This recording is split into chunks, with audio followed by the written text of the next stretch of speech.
거대한 캔버스 위에 스며든 모호한 경계의 색채 덩어리. 인간의 비극, 황홀경, 파멸 등의 기본적인 감정들과 맞닿아 있는 듯한 색.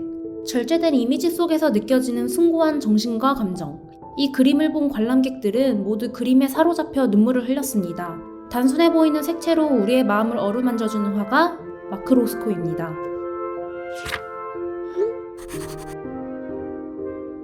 마크 로스코, 러시아 출신의 미국 예술가, 영혼을 울리는 생면추상의 거장.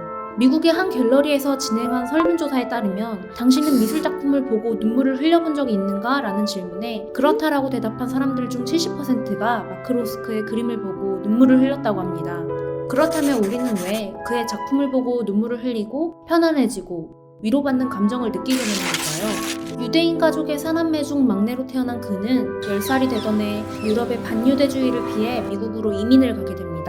그러나 미국에서도 유대인 차별은 만연했고 순탄치 못한 어린 시절을 보냈죠.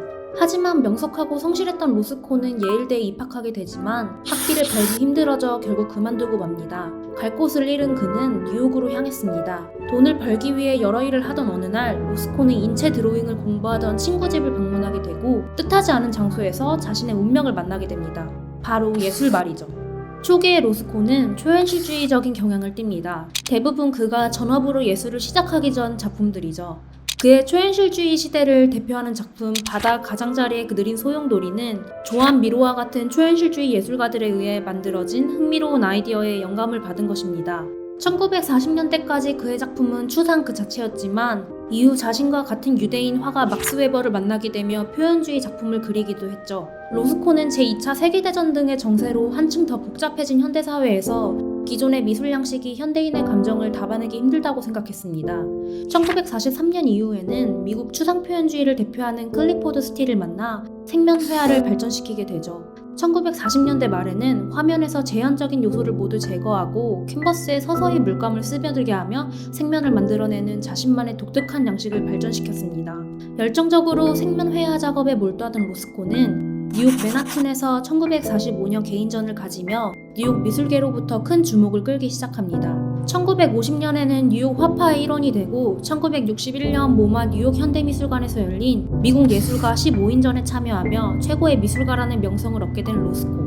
그러나 그의 마음속에는 언제나 두려움이 가득했습니다. 자신의 창작 에너지가 고갈되어 예술적인 한계에 부딪힐까 불안해했고 자본의 논리에 예술이 지배당하는 상황도 그에게는 너무나도 힘들고 불편한 것이었습니다.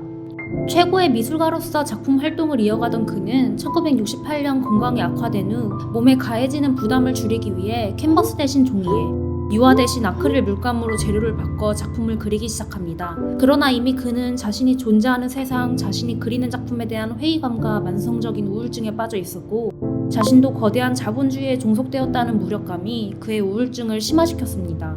결국 1970년 2월 25일 주방에서 파자마를 입은 채 자살한 상태로 조수인 올리버 스타인데커에게 발견되며 생을 마감합니다.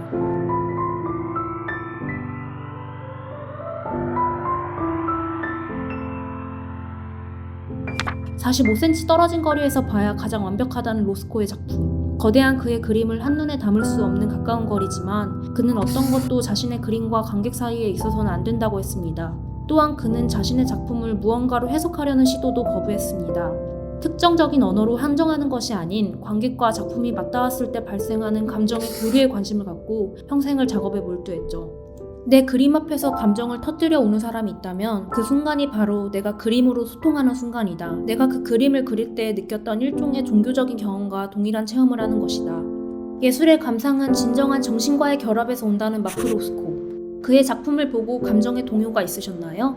그러길 로스코는 아주 기뻐할 것입니다. 자신의 작품이 누군가에게 위로가 된 것을 말이죠. 이 작품에 대한 여러분의 발견을 알려주세요. 지금까지 예술의 발견이었습니다.